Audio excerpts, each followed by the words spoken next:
Përshëndetje nga Wolfenbüttel. Sot kemi një temë shumë të rëndësishme për të gjitha zonjat, jo vetëm shqiptare, por për gjithë Europën, ku bëhet fjalë për rënien në peshë në mënyrë efikase. Janë provuar të gjitha dhe asgjë nuk funksionon, pavarësisht se bëhet sporti rregullisht, kaloritë janë të numëruara dhe janë në nivelin e kuotës ditore që ka organizmi i njeriut, dhe përsëri shumë pacientë të mia ankohen që nuk bien në peshë qoftë edhe 1 gram, dhe aty na mbetet që edhe unë si mjek të atë metodë që mbase e njohim të gjithë, që është argjërimi. Argjërimi i bërë në mënyrë të shëndetshme dhe i kontrolluar nga ana e mjekut është ai argjërimi i cili duhet të kapi të paktën 3 ditë. Pra një shtrirje më pak se sa 3 ditë nuk arrim dot të futemi në atë procesin të shkrirjes së diamit, ashtu quajtur në mjekësi si ketoz.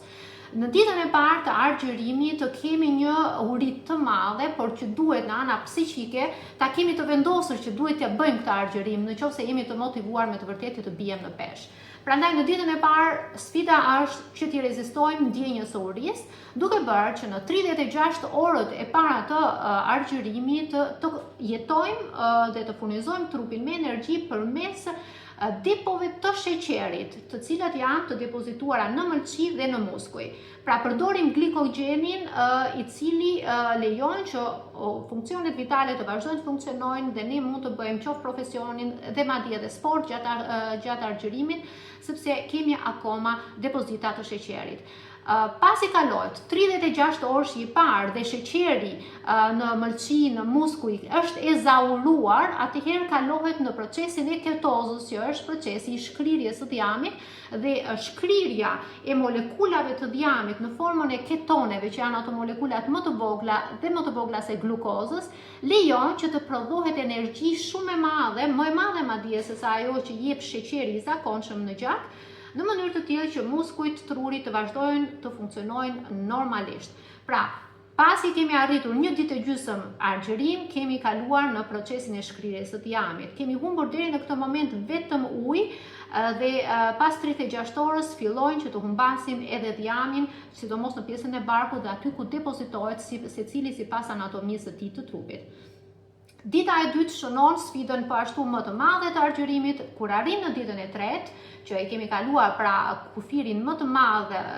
të rezistencës ndaj urisë dhe jemi tashmë në një ketoz të plot, pra një shkrirje totale të diamit, atëherë dallojmë që trupi, sikundër dhe truri, kanë energji kaq të mirë sa që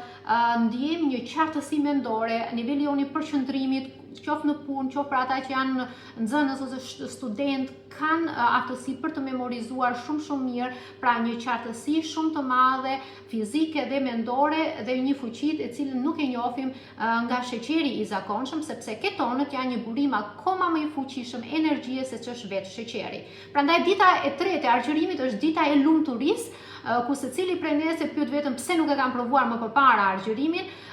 dhe të qëndroj pas një kalori 3 ditë rresht.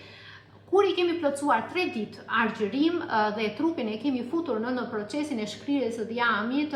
dallojmë që jo vetëm që kemi rënë të paktën 3 deri në 5 kg në peshë, por njëkohësisht ndjenja e urisë është e ulur, ndjenja e lumturisë është e rritur, dhe njëkohësisht duhet të kujdesemi që pas 3 ditëve argjërim të mos kalojmë direkt te sheqernat normale, qoftë edhe ato të shëndetshme të frutave, pra të heqim dorë në javën e parë pas argjërimit nga të gjitha format e sheqernave dhe të fokusohemi të ushqehemi përmes dhjamrave dhe proteinave. Këto duhet të jenë 2 burimet kryesore të energjisë, në mënyrë të tillë që të vazhdojmë të mbetemi në ketoz, që është ai proces që vazhdon ta shkrijë diamin nga depot e ndryshme